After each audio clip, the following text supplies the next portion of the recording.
Hey, hey, hey. Hey, everyone. Here we are. Final Cut Pro Radio TV live. We're coming to you live from all over the United States. So far today, we have, oh my goodness. All your favorite people in one place, Richard. All of them. Well, I have to more mute social that. media links to send out. He's got the work. We've just got to sit here and respond. I know it's hard. I've never done a live Google Hangout. There we go. It always happens. I have to monitor the YouTube channel because people make comments and stuff, and then I got to locate the tab to turn it off. So that's so today we have so far Mr. Bill Davis, who's going to Comic-Con shortly. Bill, about 10 minutes. Bill is going against the flow, and he's moving to California. Yes. Most people are moving out of California. Patrick Southern is doing a summer gig with the Blues Brothers Band. He's playing drums for the Blues Brothers Band, which is why he's got the sunglasses on today. That's right, guys. And we have Serena Catania. Serena, where are you today? I am actually in Folsom, California, believe it or not, up north for meetings with clients here. I'll be darned. Yeah. So, Richard, you're the only one not here in California. What's the deal? Right. I was there for less than 24 hours a month ago. That doesn't count. It doesn't? Oh, it does. It does. You're a road warrior, right? The only place I fly, here's two things. The only time I fly to California is because of Final Cut Pro. That's it. I've been to California 3, 4, 5 times now. And I flew in for the LACPUG event with Brad Olson debuting Off the Tracks, which was packed. Everybody here was there in this chat. Everybody had a great time. Very true. I presume anyway. Oh, it was awesome. It's always great. There was all kinds of great people there. We did a live stream there for about an hour and a half, but I had to cut it off before the interview with Michael, before he did his interview, because he puts that up later, which he did. He did. Yeah, I thought that was really interesting, especially when he brought that one guy up from the Final Cut 10 team that was a part of the team, starting with like Macromedia. I thought that was a really interesting interview that they had. Dave Surf? No. It was. No. I remember who you're talking about. Yeah. I forget his name, but they showed the video of them going to NAB for the first time. In the U-Haul? Yes, in the U-Haul, and having issues parking it at the hotel and being afraid that people were going to come and steal stuff out of the U-Haul. And I love that. That U-Haul had said, what did it say? Final Cut Pro on it? Is that what it said? No, something. I don't know. I don't remember. Oh my God. Yeah. And that was the presentation. Randy Ubelis was great. Isn't he a wonderful human being? I thought he was just so personable and so welcoming to everyone and just really on and proud. I just felt good to be in that room with all of us after so many years of us using Final Cut and positives and negatives. And I don't know, I felt like my tribe was there. Yeah. What negatives? I'm being called away. Negatives. I gotta head out. I may try to log on to the convention center if I can get a link out. If not, everybody have a great time. Yeah, okay, give us a report from Comic-Con, Bill. Live. Will do. Okay. See you later, Bill. Talk to you later. Oh, he's the vertical then. So yeah, Randy was great, of course. They did the interview, but we had... Okay, ready to go. And Brad Olson. Hi, Bill. Is Brad here? Brad's not here yet. No, who is that? That's still Bill. Oh, okay. No, there's somebody with a camera. Oh, that is Bill. A camera aimed at the beach. He looks thinner. That's his photo. Yeah. You know what I'm wrestling with today? I don't know if you're interested in this at all, but in the last week, I've had absolutely 2 projects that are going back and forth between Premiere and Final Cut. And one of them is a really huge music-based project. That's not mine to edit, but I put a friend of mine onto it. And then the other one is one that I got sent by a client that's actually in Premiere Pro, and I'm having to translate it to Final Cut, and they didn't send me the XML. Well, how do you do that then? I have no idea. But this is a problem that's happening a lot. A lot of people are migrating, and they don't know how to do it. Thank God for Philip and Greg with their final to X and X to CC and all that stuff. But look at you're not going to believe what they sent me the media on. Look at this. Floppy drive? A Western Digital, one of those little thingies. That's, I don't know, it's 5600 if it's moving at all. Can you move it up in the camera? I'd love to see. It's a Western Digital Elements. I'm going to hide the client name just for privacy reasons. Sure, interesting. Okay, I think it's a 5600. And do you know I have been chugging on media for 2 days and it's only 400 gigs right now? Really? Wow. And to bring it in, yeah. So anyway, that's one of my current little dilemmas. All of my fast OWC drives I use are being used for other things right now. So I have to also bring it into the only other drive that I had for admin files, and that's a little Seagate 4 terabyte. So this, between the two of them working on USB, this is every editor's nightmare, isn't it? Well, USB 3, I hope, right? No, USB 2, because I have an old laptop. Oh, no, that's no good. I know. If only you knew a company that sold storage that was large and could consolidate everything that you have into one place and work with Final Cut Pro 10. I mean, And Premiere. and Premiere. That would be, man, it's too bad that you don't know anyone like that. Yeah, I think I might, Patrick.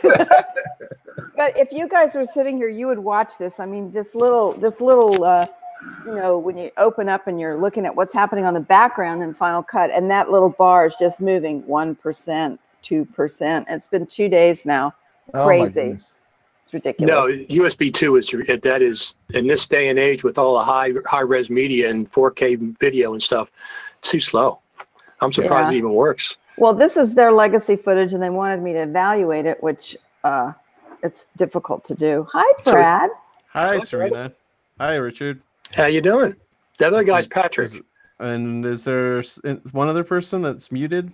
That's a Skinny Bill Davis. That's Skinny Bill, yeah. Skinny Bill Davis. Okay. I'm whining about slow drives.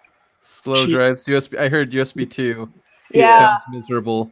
Yeah, you know, they used to throttle USB 2 speeds even more on the Macs back in the early 2011 model that I had. It was it wasn't even full USB 2 speed. It was really bad. I think they wanted FireWire to look faster or something. That sounds right. This is an old laptop that I replaced the drive with an SSD drive. It really runs very well, but I'm telling you, this is just reinforcing how glad I am I have a little studio at home. So yeah. No, absolutely. So speaking about throttling, what's this controversy on the new Mac laptops, MacBook Pro laptops? We wanted 32 gigs of RAM. We got 32 gigs of RAM, but we got something else happening. They, at least according to a couple of reports, I'm not going to place stock in that 100% until we get some more thorough testing of it. Yeah, if it's a test with Premiere, I wouldn't trust it at all. But we have seen that with Final Cut Pro 10 as well. It's the i9, I think, runs too hot, and so they slow it down. And that they have to do that because of thermal reasons, at least so far. Right. They don't want to burn the motherboard with the i9. You know, if they just made the MacBook Pro a little bit thinner, then that wouldn't be an issue because all of the heat would escape out both sides. If they made it any thinner, the motherboard would be external. It'd be exoskeletal. It would look like a shrink-wrapped motherboard. Yeah. You can plug it in via Thunderbolt 3, yeah. It's just a bare motherboard with a keyboard on top. That's all it is at that point, yeah. So, Patrick, do you have any of those MacBook Pros yet? Of the new ones? No, not yet. You know, we have this thing where we don't actually buy machines until we need them. That's weird. I don't know. That sounds too reasonable. Yeah, I know. I mean, we did buy the iMac Pros when we had other iMacs, but no, we haven't purchased any of the new machines yet. We do want to play with them at some point, but you know, we don't really have the downtime to just have a throttled CPU while we're trying to do exports. So we'll wait until we can give up some time on our exports before we get our hands on some of this. I'm assuming you'll want to test out the eGPU from Blackmagic with some stuff, Patrick, right? Oh, look, yeah, of course. That eGPU is pretty awesome looking, but you know, we've seen a few bench tests, and it seems like it helps with resolve pretty significantly. But Blackmagic or Final Cut ignores eGPUs except for the Oculus or whatever the goggles, the VR goggles. The Oculus. Yeah. I mean, you have to remember though, like, or whatever. When did we get eGPU support? That was earlier this year, right? It was in the spring. Last year. Was it last year? They were testing it, beta testing it last year. And then when they officially released it, like somehow between 10.3 and 10.4, Final Cut no longer supported eGPUs. So I'm hoping whatever version comes out later this year, early next year, Final Cut supports eGPUs again. Well, that's just sad. Blackmagic is pretty smart about these things. I'm sure they're looking ahead. The only problem I heard with it at the moment is that it's not upgradable. You get what you get, and you know, you have to then replace it. Can I ask you guys a question before we get completely off the new throttle issues with the iMac? Sure. Off the tracks. I understand that it's different between using Premiere Pro and Final Cut. I know you mentioned that, Richard, but I mean Brad, but I don't think you were kidding about that. I think it works faster on Final Cut without getting hot. So you know you could use it longer using Final Cut than Premiere. Is that a rumor or is that true? Do you know? Well, Premiere will run it to 100%, which kicks in throttling faster, whereas Final Cut tries to cycle it, and that's from the tests I've seen, and it makes sense because I have a Mac Pro, and when I run Premiere with the Mac Pro, it tries to burn my computer, melt it down, whereas Final Cut is more conservative about how it uses it, but it works faster. So there's just something about it not being optimized and not balancing things and just saying full throttle. The power when I run Premiere exports on my Mac Pro, like the power shoots up to use twice as much wattage as Final Cut on exports. It's insane, and the fans kick on. Remember at the Super Meet they had Hewlett Packard came on and talked about burning up Mac Pros. Is this the same thing? Yeah, it's because Premiere doesn't have it did, at least it wasn't taking that into consideration with the Mac Pro. It was just full power, get it done as fast. But you got to balance it, or else you melt your machine down. And Final Cut, because it's built in, you know, with AV Foundation and the Mac OS and their friends. I'm assuming the Final Cut team and the Mac hardware team, they just did that. I don't know how much if they fixed it, but obviously with the MacBook Pro, we're seeing it again. I'm actually thinking I'm going to get a 13-inch MacBook Pro because they've got 4 Thunderbolt ports, and if you pair it with the eGPU, and if hopefully Final Cut supports that eGPU in the future, then to me that seems like a really good bang to your buck. Well, why Patrick crosses his fingers? I have Resolve, so if Final Cut doesn't, then I guess I just have to run my exports through Resolve. It would be very strange for Apple to co-develop a product that didn't support Final Cut. So I'm sure it's coming. I mean, wouldn't that be strange for Apple just to do a product that only worked in Resolve? Yeah. I don't know. Did they co-develop it, or are they just co-marketing it? I think Blackmagic developed it, and they say in partnership on their website. So I'm assuming that Apple helped them test it. It's only available through the Apple Store, so that's probably the partnership. But it is Blackmagic stuff. There's a lot of vetting that happens on the Apple side before you can list something on their site. So I'm assuming they're going to move into the future together. I can't imagine they wouldn't do that. I don't think Apple would be putting it up now if they weren't planning on supporting it in the future. Unless they're going to develop their own and then knock it out. Who knows? I don't know. I think that I'm interested to see if it works with the iMac as well. I mean, I know it will, but I mean, how much of a benefit? That price point is really attractive, and not only does it give you double the VRAM as the iMac has, that one I have anyway, it also gives you extra ports, USB ports, HDMI out, and Thunderbolt 3 port, and an extra one once you plug it in. So it's like a dock plus an eGPU. So I'm be curious. I want to see some tests with the iMac. I did see Blackmagic warn you not to daisy chain. If you bought multiple eGPUs, don't daisy chain them. That would be really cool if you could, but well, that's performance gets throttled.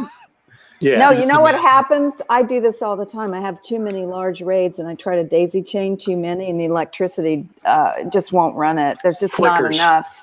Well, it just won't even read the drive at some point. You know, the one on the end is lost in the horizon. It's like SCSI. Yeah. Well, I think the 4 ports you were mentioning on the new iMac, the MacBook 13, Pro, 13-inch MacBook Pro has 4 on the high but how end can one. you run? Can you run 4 Thunderbolt devices at the same time, and so it's built for that, and you can run 4 at once? I'm assuming it has 2. How do they? Patrick, give me some. Can you read write on all here. 4?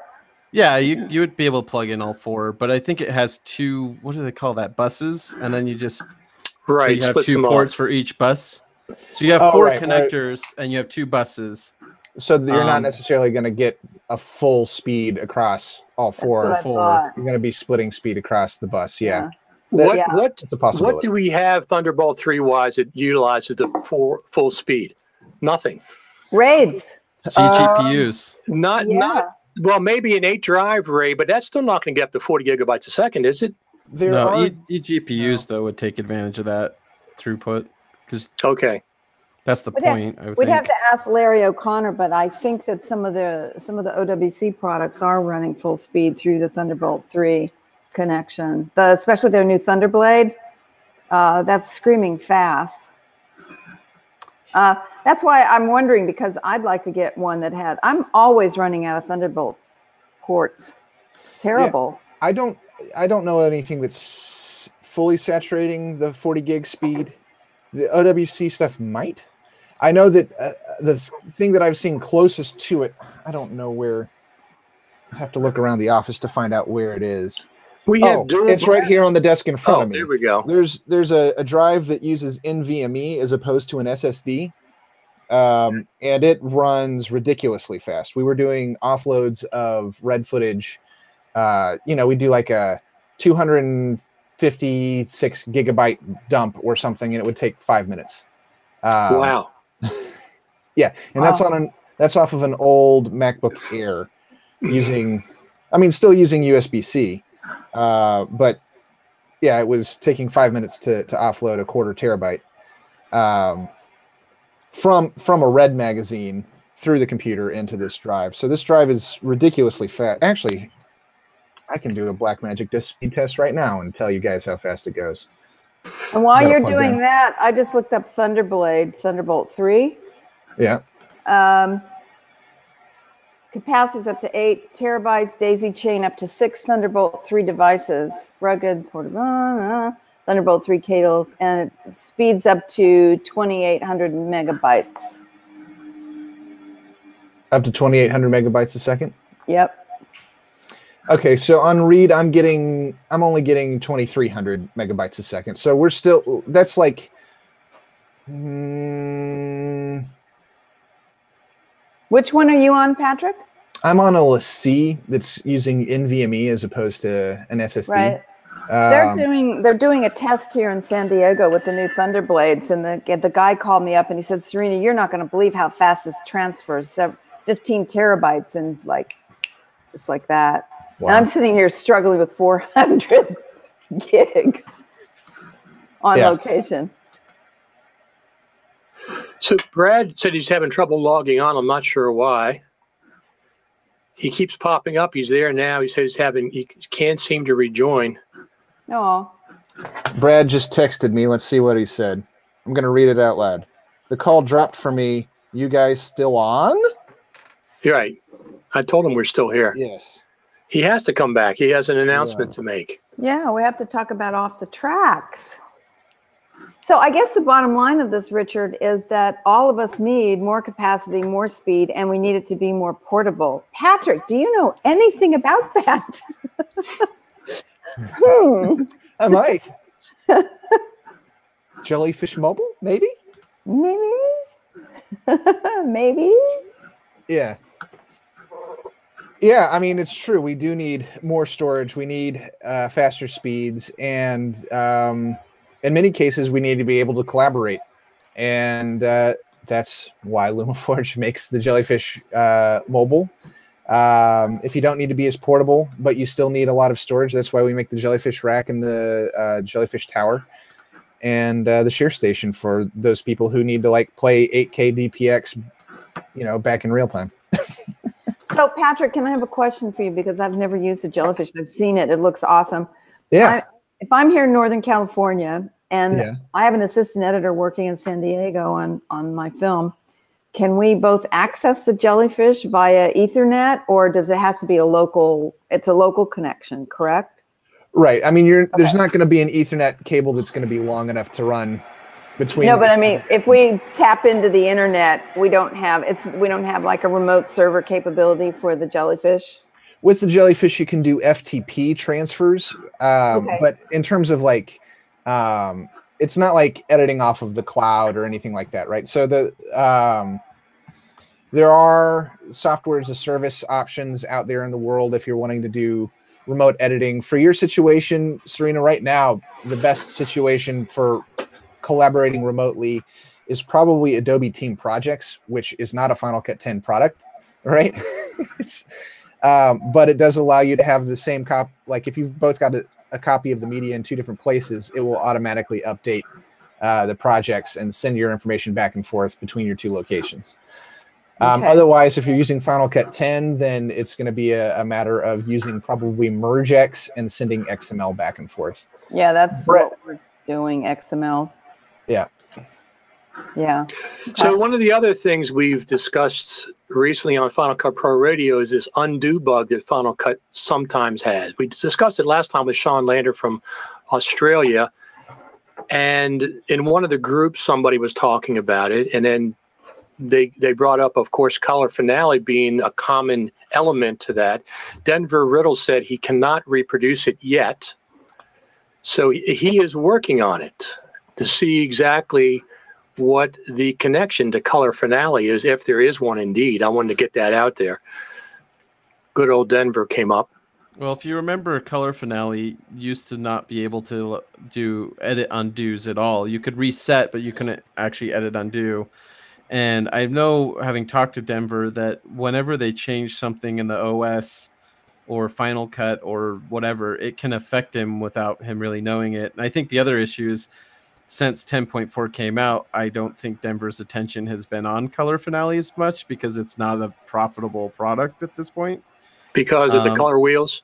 Yeah, well, because, if you've got the built-in tools, then less. Although I still prefer using color finale because it works with the tangent ripple. There's a lot of people who aren't going to make that investment if it's built in. So yeah, I think there's a lot of factors at work here. And my advice for people, if that's a serious bug, just use the built-in tools and good riddance. No, well, it isn't. The undo bug is only, the undo part is only a symptom. The real problem is that, according to Sean Lander and others, Final Cut stops writing to the database, and you don't know it. So right. you could work for an hour, 2 hours, 3 hours, and nothing would be updated. But if you don't have color finale applied or installed, then that's not going to crop up, right? That's what I'm saying. As far as Sean said, 100% of the time that the people that complained about it had color finale installed. So that's what he had.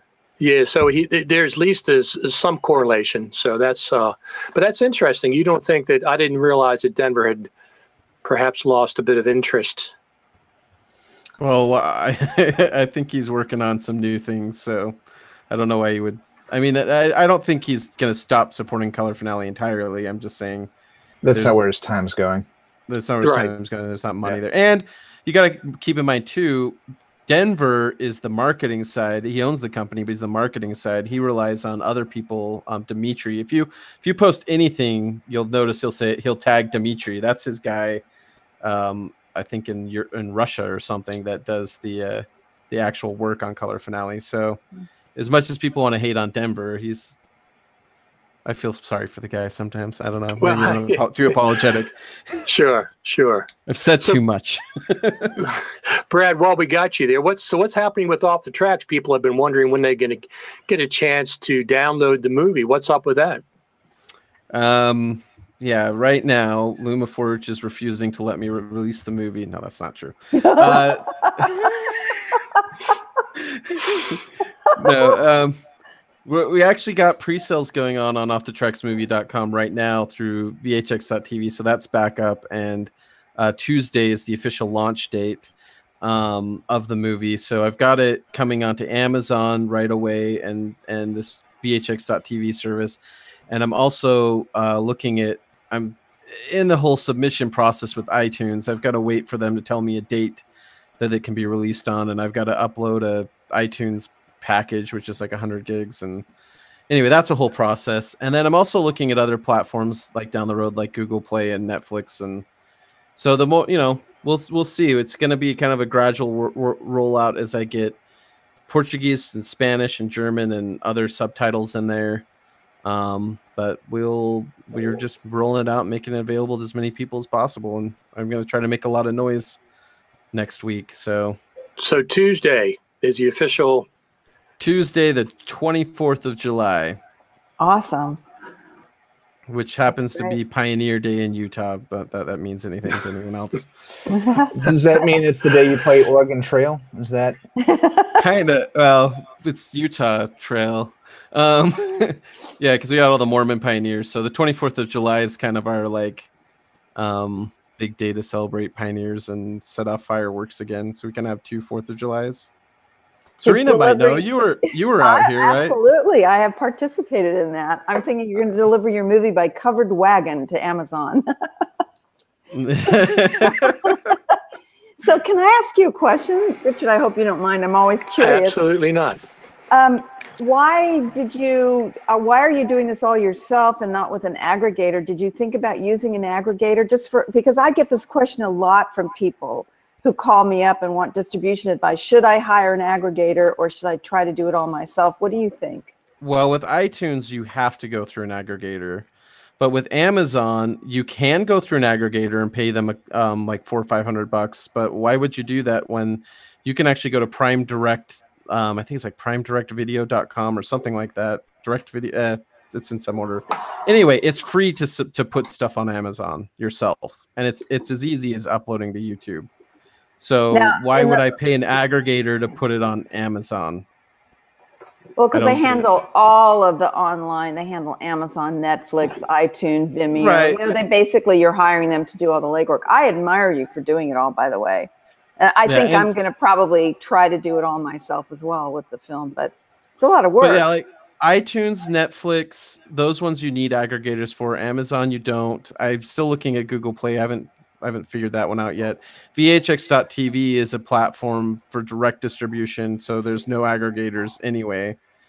So yeah, I think an aggregator you have to use them in some cases, but in Amazon's case, I didn't want to waste money on that. Yeah, it's the same for putting a CD or music on iTunes. You have to use an aggregator to do that as well. So that's why I'm not on it so far. I have music, but I have to get my collection together for iTunes. I have many CDs out. Richard, have you looked into CD Baby? That's who I'm with. That's who you're with. Yeah, I was going to say, I thought my dad and I submitted one of his albums via CD Baby, and it was up in like a few weeks and didn't cost us more than like, I think, $30 or $40. No, it's not that much, but CD Baby is one of the aggregators. That's exactly correct. Yes. Your dad's a musician? Oh my goodness. I shouldn't have mentioned it. Yes. If you so desire, disclaimer, it may not be everyone's cup of tea, but if you go on to SoundCloud or Amazon Music or iTunes and search John Southern, you will find one of his albums. I think it's Departure. It's got like a big hammer dulcimer instrument on the cover floating above the clouds, all in airbrushed font, I love it. Every child should be embarrassed by their parent at least once in their life. Yes, and other way around as well. every parent embarrassed by their child at least once in their life. Yeah, at least once. That's absolutely. Isn't that a regular occurrence though? When you have kids and you're taking them to the store or whatever, and they're screaming. I think being embarrassed by your kids is the other way around. Is payback, like children being embarrassed by their parents. Brad, I'm a little surprised we haven't seen an appearance by your daughter yet. No, she's not here today. I decided to not do this call with her. She's okay if I'm not talking to someone else. I can even ignore her sometimes and let her do her own thing, color in books or whatever. But if she sees me having a good time with anybody but her, then we're in trouble. Which is what happened on our last call. So Patrick, have you got to work with ProRes RAW anymore since NAB? Since NAB, I mean, I did that presentation at Lossy Pug. So I've got a little bit of ProRes RAW footage, but I haven't really edited anything with it, mainly because we don't have an Atmos recorder here. So I've been shooting a lot of red. We've been doing I'm currently working on a project in 8K that we shot on the Helium, and then I'm also working with some stuff shot on the Red Dragon, and I'm working with some stuff shot on the Red Raven. So I'm working with 3 different flavors of the red camera, but no ProRes RAW. Huh. It's interesting. Every time I read about it, it looks like it's going to be a bit of a game changer for acquisition in any event. Yeah, absolutely. I think that the big thing is it needs to be picked up by people other than just Atomos. I mean, I think Atomos is helpful for very specific people who are trying to DJI, Patrick. Don't forget DJI. Oh, yeah, DJI. Yes, that's true. We shoot with drones every day here at LumaForge. Inside? Yeah, inside the building. I mean, we could potentially use one for doing case studies with people, could have gotten an aerial shot. Brad, you and I could have gotten an aerial shot of James Tonkin. They had that little street outside that would have been cool. That little street outside his office. Yes, it would have been cool. I think the big thing is we need to have camera manufacturers actually start adopting ProRes RAW before it's going to take off the way that it should. Well, I think there's a couple workflow things. I mean, we need Resolve and Premiere and other things to support it. And I think we need, with Final Cut specifically, we need a color pipeline that is a little more hands-on in terms of manual controls and CDLs and whatnot. So wait, you mean you want to see support for like changing the color temperature of the clip with the information from the clip coming through to the color controls, and you want to be able to change your ISO, Brad? You mean stuff that I can do, and I think Apple Photos can even do that? Yeah. So, all right. Such a ridiculous request. What a ridiculous and meaningless request. Hey man, this is phase 1, and we'll see as it develops. I think there's a lot of feedback Apple should take and hopefully implement. We'll see. So the question I have that I keep asking, of course nobody's answered it yet, is the new Blackmagic Pocket Cinema camera can do 12-bit RAW now externally to certain media, super fast media. I thought internally it could do it with the DNG codec already. Well, I'm sorry. Then with the super fast, the CX card, is that what it is? C-Fast. Yeah. C-Fast. With those, if the media supports the transfer speed, it'll do it. Internally. So the question is, since it can already do that, do you think it might be doing ProRes RAW? Serena says yes, it will. I honestly, I'm waiting for one to come that I can try out. They haven't sent me one yet. I hate to tell you. So, but soon, I'm hoping to have one by the first week in August. Really? I hope so. They're not available till September, I thought. Oh, okay. No, this will be one of their demos. Serena's got good friends. You are all my good friends. No, I can't tell you firsthand because I haven't tried the camera yet. So I always wait till I put it in my hands and try it before I really advocate for it. It's hard to do it otherwise. Well, that's the same thing I'm going to do. I'm going to wait because it looks fantastic on paper, but Blackmagic is famous for doing great pre-production ads and stuff. So I'm going to wait till people get it in their hands and see if it does actually what it's supposed to do. But, at that price point, it looks fantastic. I don't need a camera, but I'll be at that price point. I'd pick one up anyway. the old pocket camera I've used quite a bit to shoot sporting events where it's, where you have a limited amount of space and you need mobility. Right. And I combine it with the Red Rock Micro handheld, and actually my arm becomes my gimbal at that point, and it's very small, and it's worked for the Chianti film.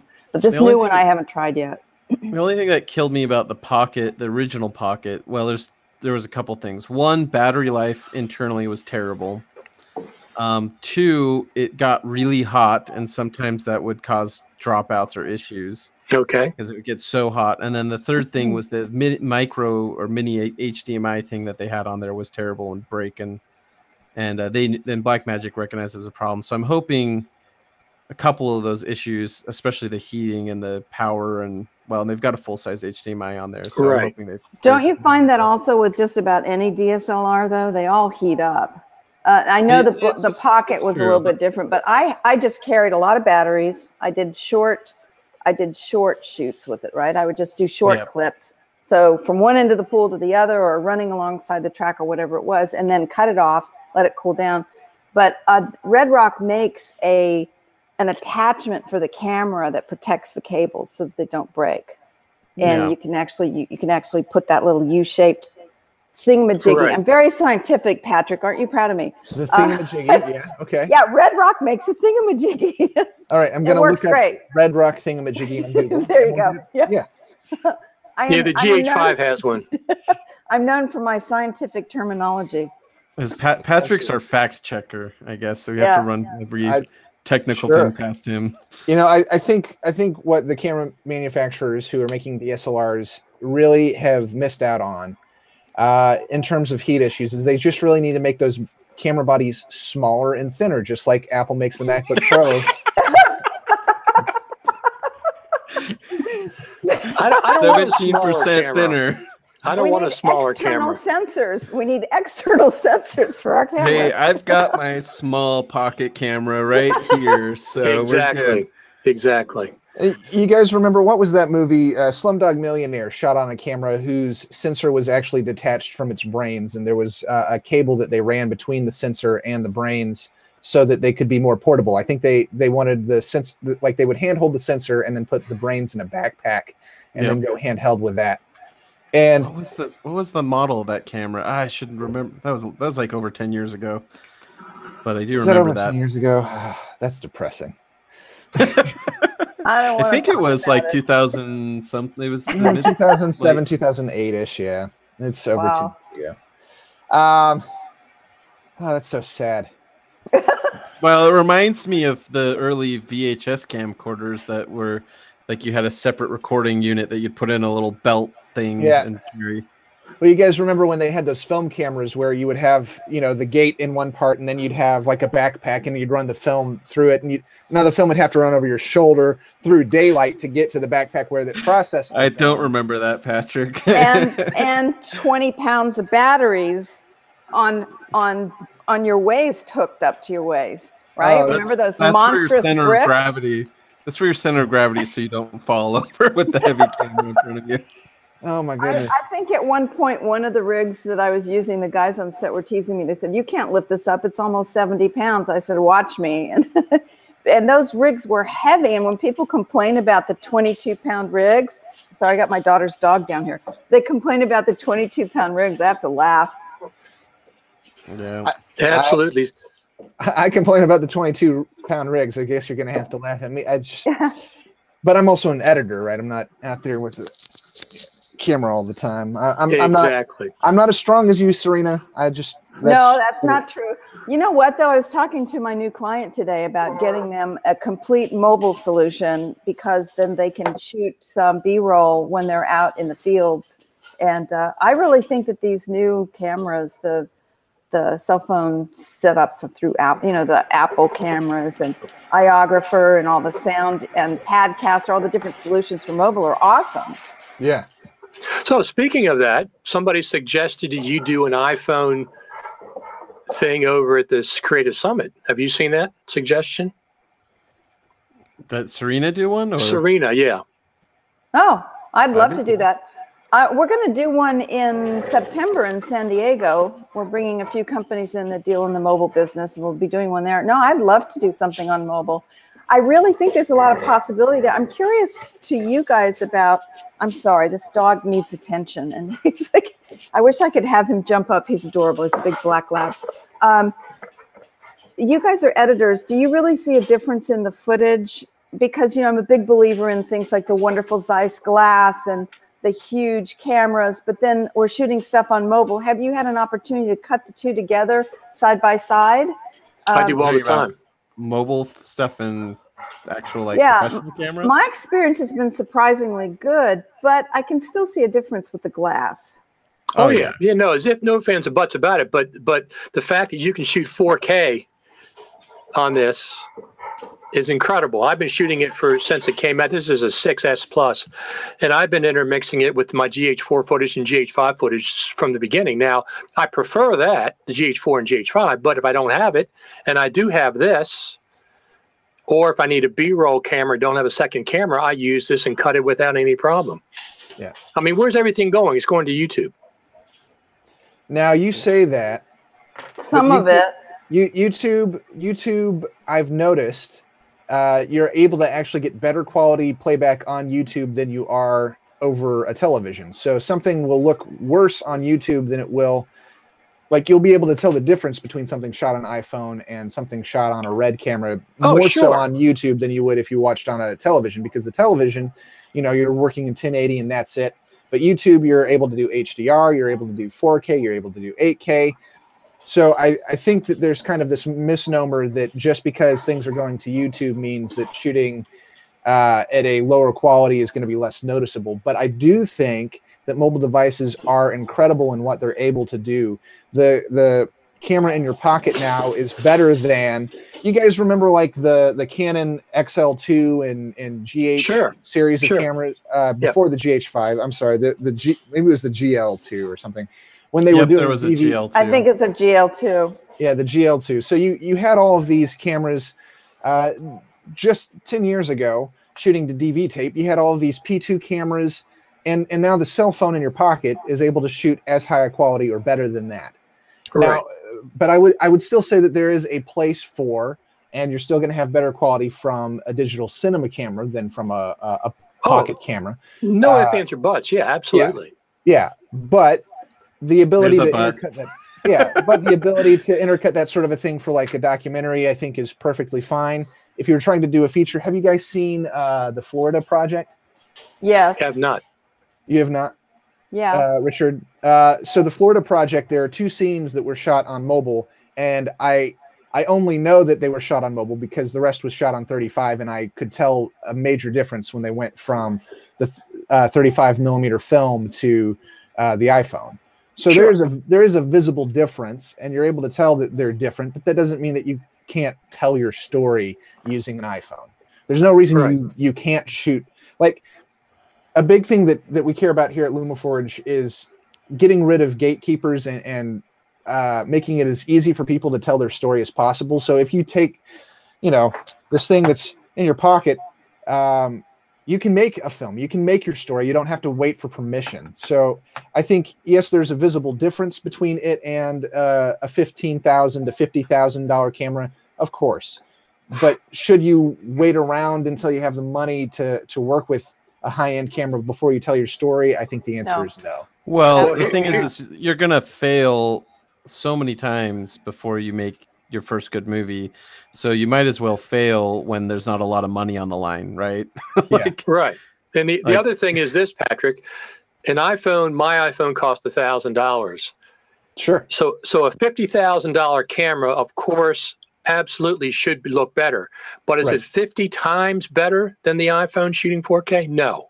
It's not 50 times better. It's more like better. It's like maybe 2 to 5 times better. Right. But not 50.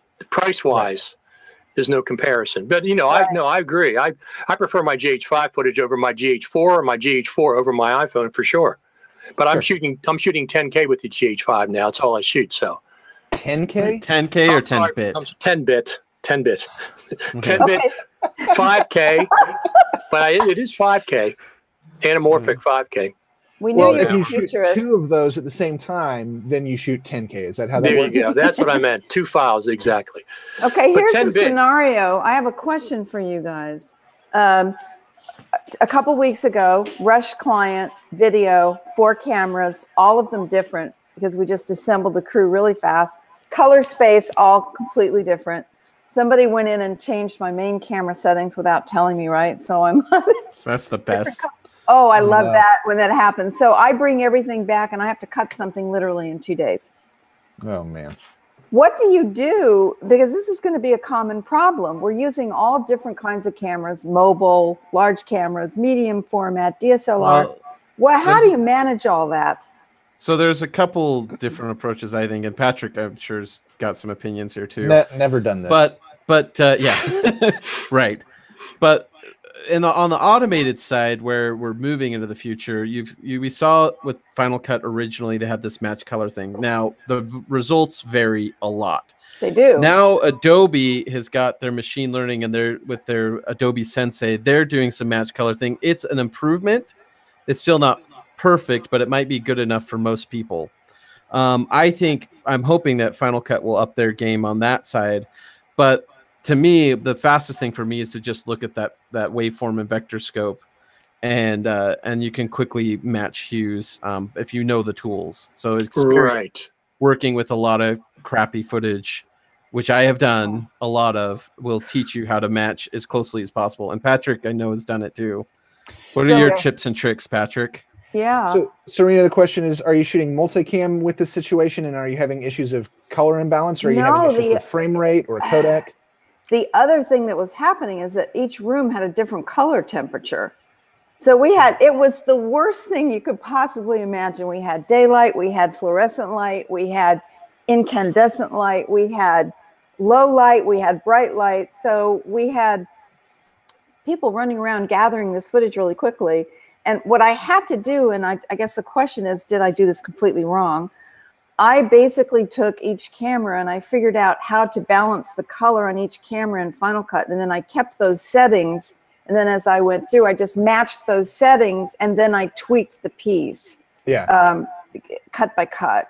So what you could do, a few ways to handle this. You could create an effects preset that helps normalize that shot, right? Mm-hmm. A thing for like mixed color temperature, that sort of a scenario. In the color wheels, there is that color temperature slider. So you can start with that and the tint adjustments to kind of get in the ballpark. There have been some times. What, Brad? Oh, hue versus hue is a good one for those color problems too. Yeah, well, not just hue versus hue, but also hue versus saturation. Yep. So recently, saturation was a big one because some of these DSLRs are oversaturated. Yeah, they're terrible. Well, and sometimes you'll have a spike in the lighting too. For example, recently on the LumaForge YouTube channel, we posted a thing about a company we work with called Butcherbird, and in that we shot a mix of red and black magic. And the black magic camera, because I shot with a static color temperature the entire time, there are times where the shadows have a blue cast to them. So I went into the color wheels and I actually, if you go into the color wheels, you can actually see beneath them shadows, midtones, highlights, and you can click and it'll drop down and you actually have RGB slider controls. Right. And so I would go in and I would pull just the blue channel down in the shadows to get a very precise adjustment. And then you can save that as an effects preset inside of your effects browser and drag that onto all of those clips. Okay. The other thing that I noticed was that there were some rooms that had like an orange spike. So everything else about the color would be right, except that everyone's skin tone, they looked like an Oompa Loompa, right? And so that's where inside of the hue sat controls, like Brad was talking about, you can either use hue versus hue or hue versus sat, and you can use the eyedropper and say, all right, here's the color I want to get rid of, and then you can just pull it down. And if it desaturates the image too much, there's that little dot that you can click and drag and move the saturation of the entire curve up and down while still retaining that dip in like the orange or the green, depending on which color you're fighting. Yeah. It's a lot EQ with audio. Is what it feels like really when you're doing is. that. It really is. Well, Richard, you've done still photography. I think what saves me with the color adjustments within Final Cut is my still photography background, because I'm used to all of this with stills. So, but these are great shortcuts, Patrick. Thank you. Yeah, but don't accuse me of being a photographer, Serena. No, I thought you did some stuff. No, I don't. I'm not. You know, there's a difference I discovered between being a videographer and a photographer. Even though it's sometimes the same cameras, same lenses, it's different. It's completely different. I'm good at videography, but photography, I would never say I'm a photographer. So, I think the big challenge with still photography is how do you tell a story in one image, which is really good. Yeah.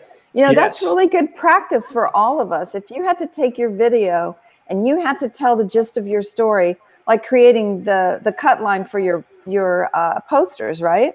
What's your story in one sentence? What's your story in one image? I think it's a great exercise for any filmmaker to go through. Absolutely. So Brad, so your movie's coming out Tuesday. Are you doing a vertical version of it for people who are doing vertical video these days?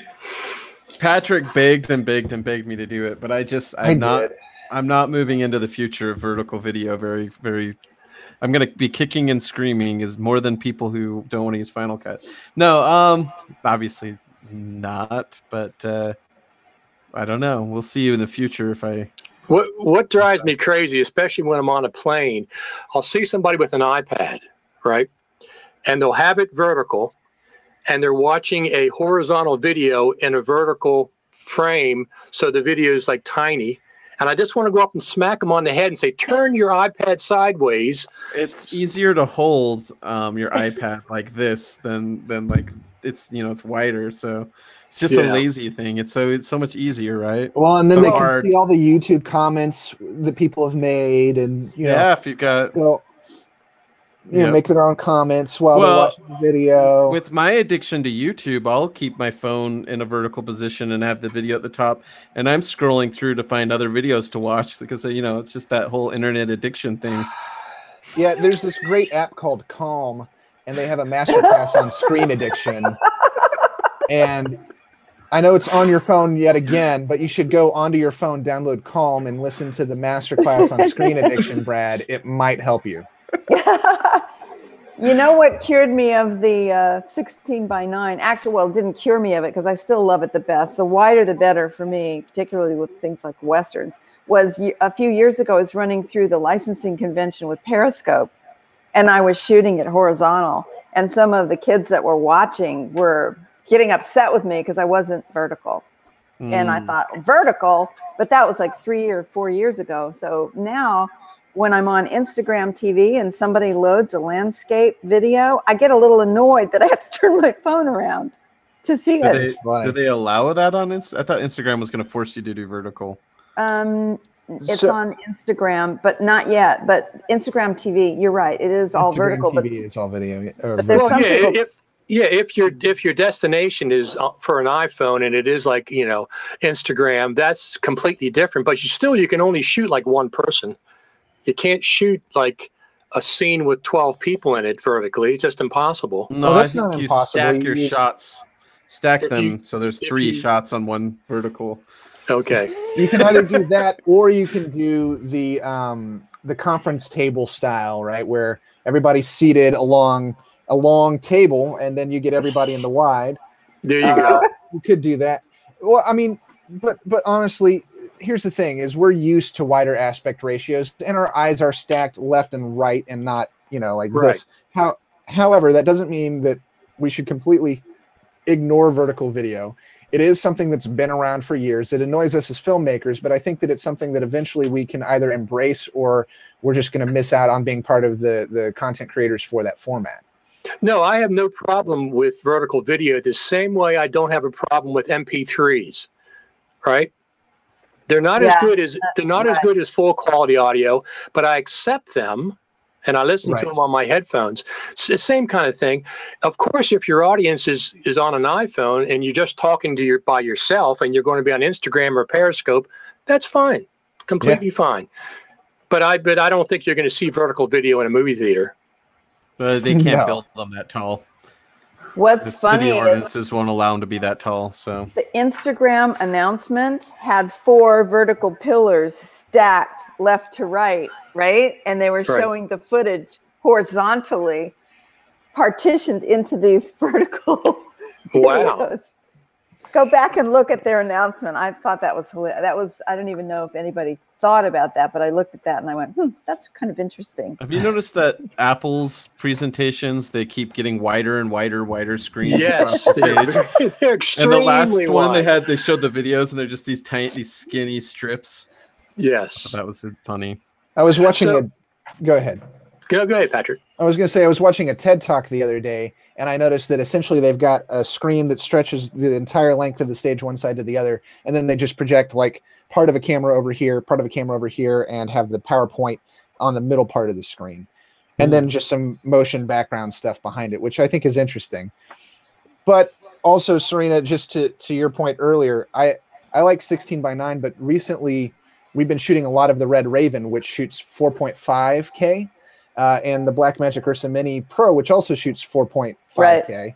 Right. And so I've gotten used to having more of a 2:1 or a 1.9:1 aspect ratio. So now 16:9 feels like 4:3 Right. Right. Yeah. Right. And the GH5 does 5K footage as well. And you can, do a center crop that's much wider than 16:9. I'm not sure how wide it is, but you can do that as well. So the next big event that's coming up, besides Brad's release of Off the Tracks on Tuesday, where you can go to offthetracksmovie.com to find out about that, is the Final Cut Pro Creative Summit.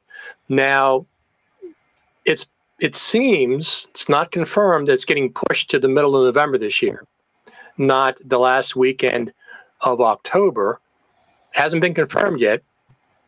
The one thing that's been talked about as well is a visit to the spaceship campus. That would be a huge deal. And we're watching Off the Tracks at the spaceship campus. Is that what I heard? Yes. What Off the Tracks? Off the Tracks 2 will be ready. 360 degrees, 360-degree theater with all around. Yeah, it's going to be in circle vision, right? We're going to watch Off the Tracks. Exactly.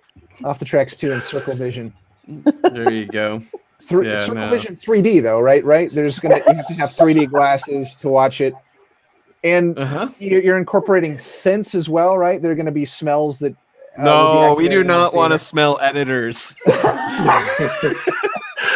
The smell-o-vision was something that John Waters was talking about. Guys know who John Waters is from Baltimore. Oh yeah.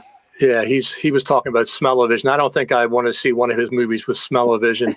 If you guys have ever been to Disney's, got this thing called Soarin', which is this giant screen, and you sit in these seats, and it pushes you up into the screen, and then will play smells while you're like over in Orange Grove or the Taj Mahal or whatever, which is actually kind of nice. It's kind of relaxing. It's kind of like that Calm app with that, with that screen addiction therapy that they've got. But smells very pleasant. So I'm really glad you're in therapy, Patrick. Addiction therapy. So who's going to, I know Brad can't make it to the Creative Summit, but we'll have you on a Google Hangout chat, Brad. Well, if they keep pushing it back, maybe I'll fly in for a day. Oh, there you go. There you go. We'll see. It's just that'd be good October, for you to be there. October was out because I've got baby number 2 coming. But maybe that's why he's pushing it out. Maybe that's why he found out Brad's got a baby coming, and he was like, "Well, all right, yeah, we'll push it back. We'll push it back. I'm sure." Brad. No, it's all on Apple. They're getting that date confirmed the weekend confirmed seems to be the problem. So I'm sure that Apple people are all on vacation and on sandy beaches this summer. So except for the engineers who are slaving away, that's my guess. Do you think we'll see a Final Cut Pro bug fix or anything between now and then, or are you just going to save it up for the Creative Summit? Probably not, but who knows? They're sneaky. Yeah, who knows? Those Final Cut Pro team people, they're sneaky with their updates. I'm guessing if the Mac Pro's coming out next year, then I'm guessing with the way I've seen Final Cut stepping up and some of the marketing with the new Mac Pro and everything, my guess is that we'll see something maybe ready by early next year. I don't know when, but I'm assuming it will correspond with a Mac Pro. This is total shot in the dark guess, by the way. I don't know. So anything. when do you think we're going to see a preview of the Mac Pro? Just a physical representation of what it's going to look like. The Creative Summit, or I'm not coming. There you go. That's exactly what I'm thinking. There's no sense in introducing with an iPhone, for the fall event. That doesn't make any sense. But just showing a prototype or something would be very cool, showing us design or maybe a couple designs they have. Look, Apple's been much more forthcoming with showing things before they come out in the last couple of years than they have prior. Well, because everybody was leaking them ahead of time, remember? I mean, well, not the iMac Pro.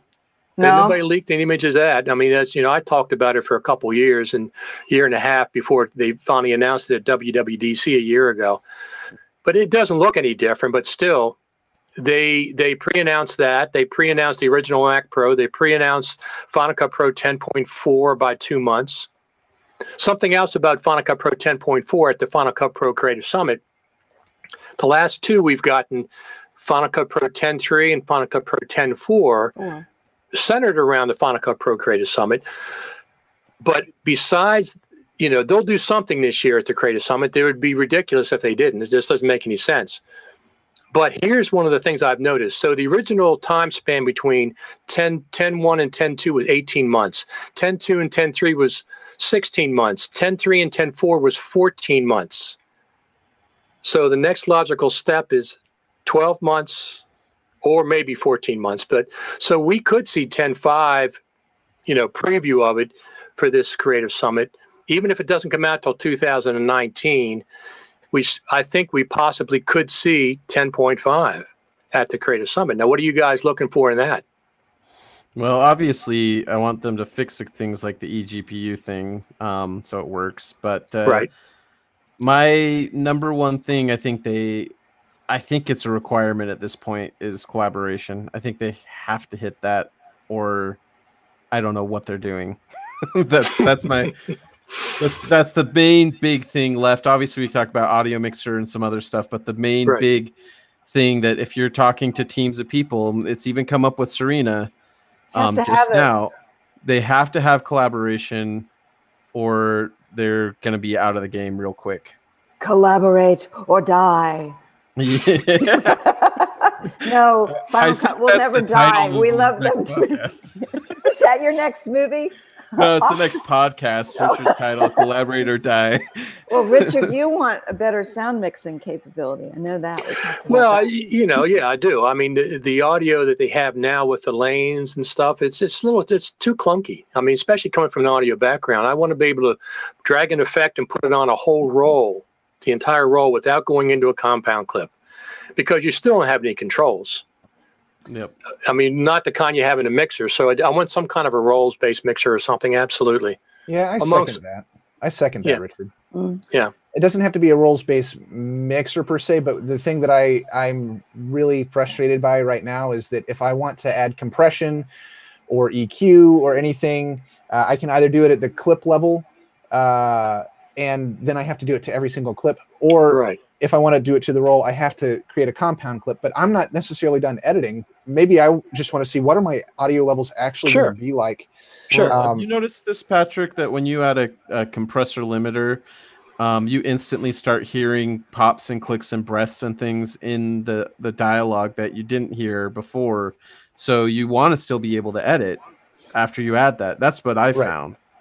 Yeah, you want to be able to go back and take care of that stuff, because your noise floor, if you're being super aggressive with your compressor, Brad. No, they're talking about 2 to 1. You have to be careful with that. No. Absolutely. Talk to you about that. Are you leaving, if you leave the compressor inside of Final Cut, normally speaking, it does the off on the auto gain. Off on the auto gain. You're off on the auto gain. And yeah, but I just noticed, because I might do the manual gain up a little bit. It's like a 2 to 1. It's a slow, attack, but it's just, I just notice as I'm balancing the levels, I start hearing more in my dialogue than I did before. Yeah, I mean, you are going to hear more noise and pops and clicks and. Well, you don't in Logic, but according to Chris Hawking, the audio Final Cut Pro does not cache audio. So I'm not talking about glitches. I'm talking about actually in the recording. I just started hearing like more nuances. Somebody had hit the mic or something or like that. Or just breaths, like, when you cross dissolve breaths. Sure. Like you cross dissolve two audio. Sometimes I'll notice two breaths. And that's stuff I notice more as I start sweetening the EQ and limiters and stuff. Is that because you put your headphones on? No. No, I'm kidding. No, I don't like mixing with headphones. It feels too claustrophobic for me. Oh yeah. I have to wear the headphones to hear everything when I'm trying to clean up the audio. When you're editing, speakers. Absolutely. But then I listen to it through speakers as well. Yeah, absolutely. That's a bonus. So the Final Cut Pro Creative Summit, there's going to be something from Final Cut Pro, the team, because we're going to go see them. And if them to have nothing, we wouldn't buy them any hamburgers or anything this year. We don't buy them hamburgers? I don't know what that means. They gotta give us something. They've done it. Look, they have set the precedent. Okay, not us, not as users. We didn't go in there expecting anything. Well, hold on. FMC has said they're going to do a Creative Summit, right? But we haven't heard an official date or official announcement. No, they just waiting on the date from Apple, the confirmation date. We have a group of. Apple hasn't confirmed anything yet. Well, they haven't confirmed the date. The date seems to be the problem. Because it's going to the spaceship campus. That seems to be the real sticking point. That's what Ben says he wants to go there this year. So.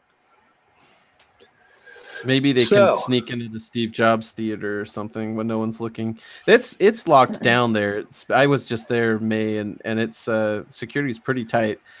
Talking to certain people that work at Apple, they can't even go run around or jog at the spaceship campus, and they're in different buildings. So security is tight for even Apple employees. Why? It's Apple. I don't know. I'm sure they'll open it up. They've got. Huh? Richard, what you don't know is it's the shape of a spaceship on purpose. They've actually mobilized Area 51 into hiding in plain sight. Exactly, it's hiding in plain sight. Well, why do you think they did all that digging? It wasn't just for parking. I've seen Independence Day. I know what's going on. I don't disagree with any of that. I wouldn't be surprised that sneaky Steve Jobs, his last laugh on us before he left. Either that or it's a giant, like, Steve Jobs pyramid, and if you go on campus too quickly or the wrong people get there, the Steve Jobs curse will take over the world. Now, if we go there, at some point they're going to have a Steve Jobs hologram, right? Like Princess Leia?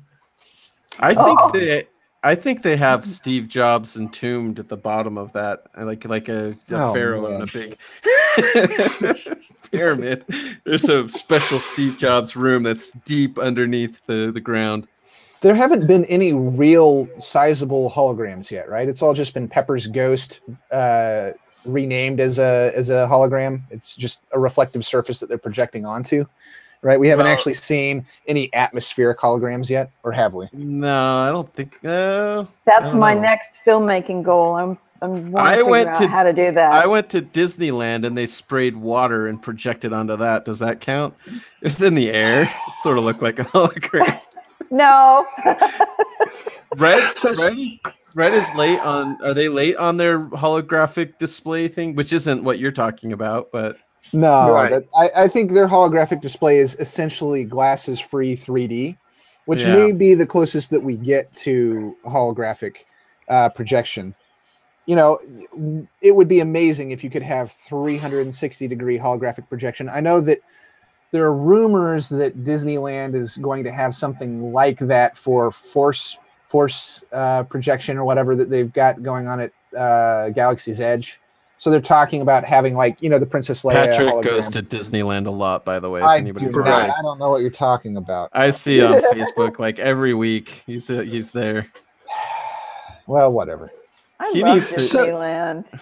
So do you guys have? It seems to me that the 360 video thing is already dying off. What? Have you not just heard us, Richard? We're talking about that Off the Tracks 2 is going to be in Circle Vision. But it came on strong when Final Cut introduced it, but now it seems like it seems to be trailing already? Is it or not? Maybe is it in my imagination? I think it's, I don't know. I think James there's Z. other applications for VR video that we haven't. There's a lot of other technologies I think they need to align before you can write it off. I Not think in there's write it off, always just a lot trailing. of hype. Well, there's always a lot of PR hype when something comes out, right? Or when they want to introduce something. But the reality of how many production companies were actually using it to produce with is much more limited than originally they said. I think it's, as we said in the beginning, it's viable for travel, it's viable for museums, it's viable in VR for museums, but I don't think very many people want to watch a 360 movie. They're going to throw up. Right. You don't know where to look, and you're going like this, and you can't follow the story. It's very confusing. Yeah. I don't know. That's just my opinion. I think this is a whole tangent, but I think there's validity in acquiring things in at least a 180 degrees half sphere for other applications and delivering to multiple formats and solving maybe the vertical video issue where you can shoot in a wider sphere and extract what you need depending on where we're playing it. And now it becomes up to the user of how they consume it rather than us forcing one format on people. Does that make any sense? Yeah. So I see a lot of potential and ideas there. I'm just wondering if it seems to me like it's died off a bit when it first came out with Final Cut. Everybody was excited about it, but now it seems like I don't really see it much anywhere. Well, I think go ahead. I was just going to say, yeah, I think that's true. I haven't seen as much talk about it. We had a workshop, an all-day workshop on it in LA with the Producers Guild, and I think everyone in the room was shocked at how much money it costs to produce in 360 and VR, and that may have scared a few people away. And the constraints of the realities of budgeting hit at some point. You know, it's great to have all these wonderful ideas, but then how do you implement them, and where do you get the money to do that? Clients aren't paying you to do that. Not very many of them are. I think that one of the potential applications that would be beneficial is, we were talking about vertical video and horizontal video earlier. If you capture in 360 or in 180 like half sphere, then you've got the ability very quickly to create both a vertical and a horizontal deliverable. So if we started thinking about cinematography and capture in terms of, like Brad was saying, half spheres, then you've got that ability to have multiple deliverables. Or maybe it's a 270 degrees, you know, whatever. I don't know. But yeah, that's exactly what I'm thinking. Yeah.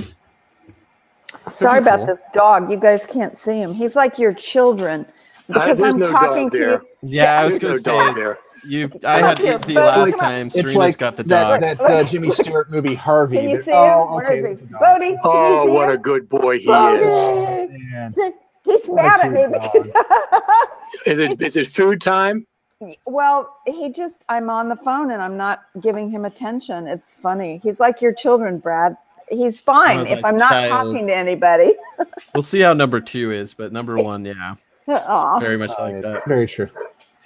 Well, guys, I'm going to have to jump off here in a second. I think we're going to head out. Yeah. So I'm looking forward to seeing whoever can get to the Creative Summit this year. I'm sure there's going to be one, and if I get sponsored to come out there. So that'll be the next big event. I'm not going to IBC in Europe, if whenever that is. I thought that was the fall. Oh, you're not? You're not going to IBC? Oh. No. Okay. Just it's bad enough going to the West Coast. Huh? You've never been to IBC. I went last year. You went to film. Fancy Brad went to IBC last year. Well, actually, Patrick, I never made it to the show floor, but I think you did. Oh, that's true. I did. Briefly. I like IBC. I think it's a nice smaller version of NAB. It's more I don't know, humane. Yeah, NAB is huge. I can't believe it, how big it was. IBC is big too, but it's not quite as big as NAB. And to Serena's point, I feel like it's a little bit more personal. There aren't, as many people bumping elbow to elbow with you trying to get from one place to another. And I think that they have better sound monitoring. You can't blare sound and compete with the booths around you at IBC the way you do at NAB. Yeah. Anyway, sorry, Richard. Patrick, is LumaForge going to be at NAB New York? I don't think so. I'd have to ask our chief marketing officer, Krista. Yeah, I'm not entirely sure. I don't think if so, it's not in any big way. Okay, because I know it's not as big as the Las Vegas one, but I keep getting emails from them about New York version of it. So. Yeah, I think I actually had a dream about that last night for some reason. Oh no. You had a dream about Richard getting emails? Yes, I had a dream specifically about Richard getting. No, I had a dream about NAB New York, and and whatnot. Yeah, It's trade a shows in sign.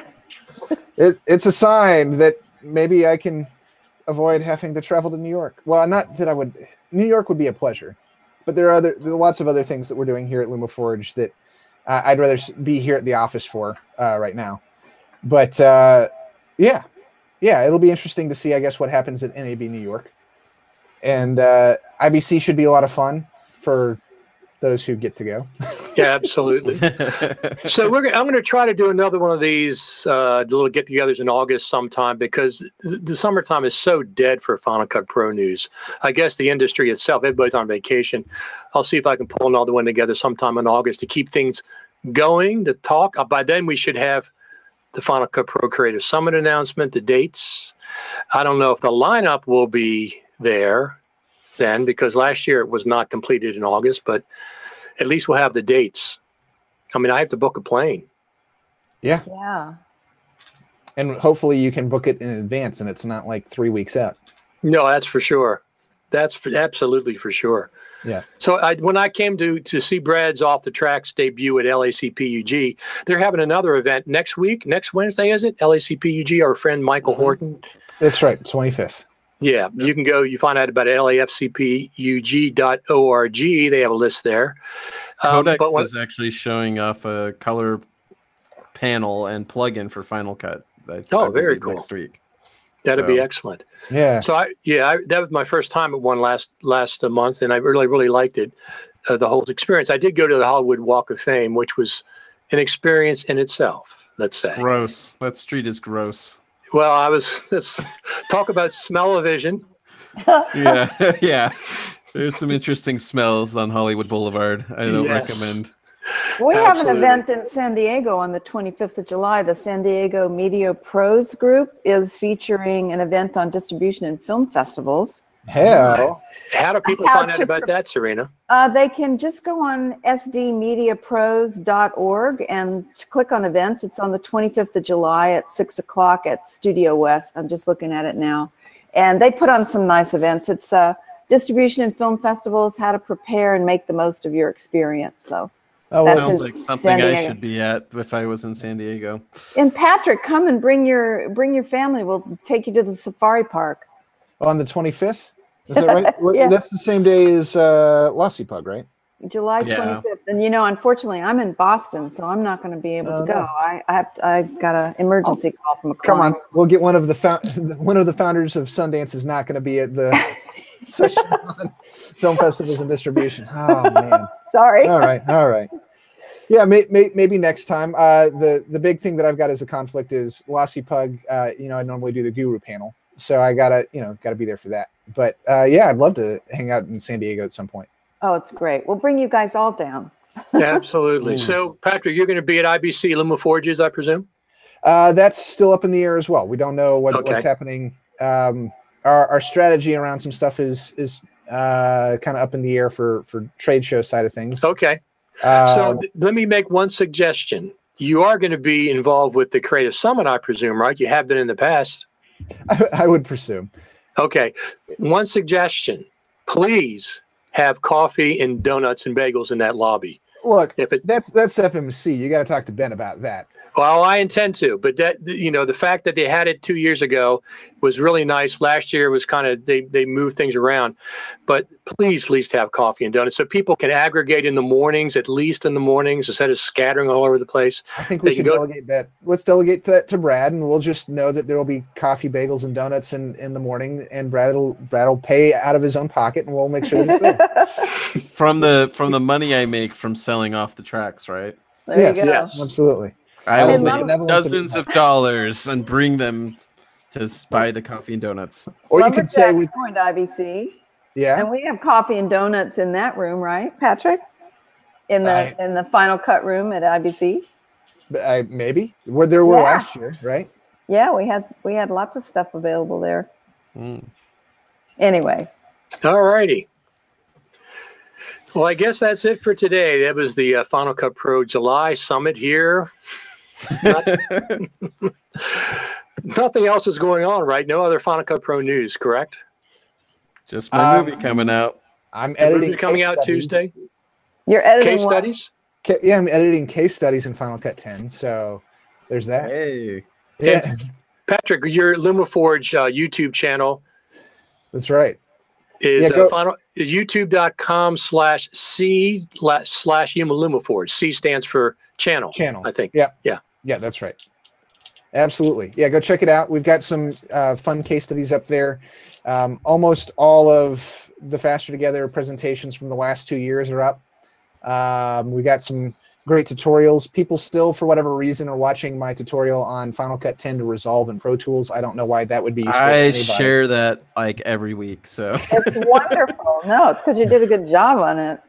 It's funny that particular video, that and Tony Gallardo talking about Fusion, those two videos have had an audience since they went up. They're getting like 25, 30 views a day just out of nowhere. Nobody's,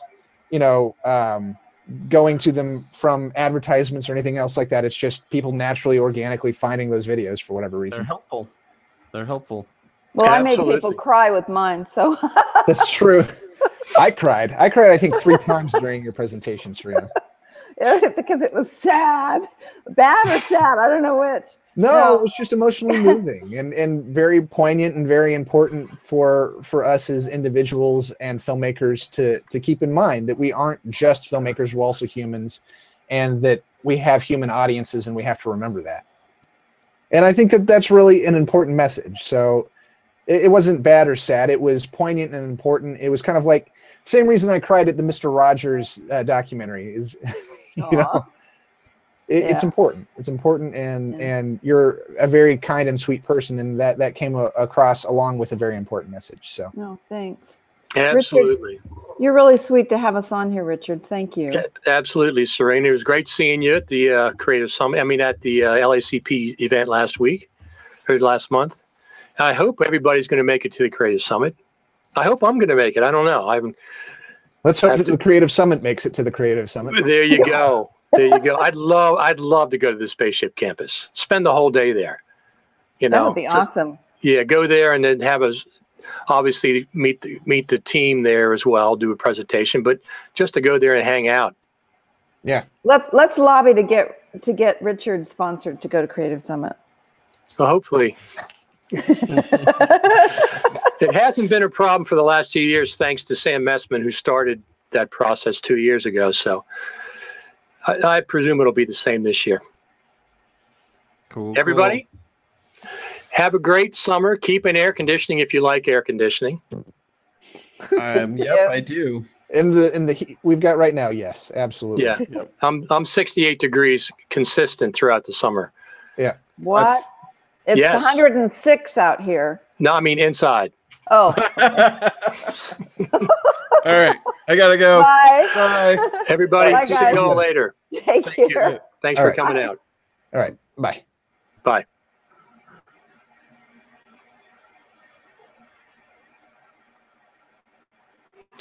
Thanks everyone for stopping in to Final Cut Pro Radio TV. Like I said, we're gonna have another one of these hopefully in August, right before things start picking up for the fall. We have a couple big things coming up this fall for Final Cut Pro. First off, a new version of Final Cut Pro whenever that happens, but mainly the new Mac Pro. We don't know what that's going to look like, and hopefully there's going to be an announcement somewhere along the lines to preview it. Probably could happen at the Final Cut Pro Creative Summit. See y'all later. A new episode of Final Cut Pro Radio is coming out next week. Talk to you later.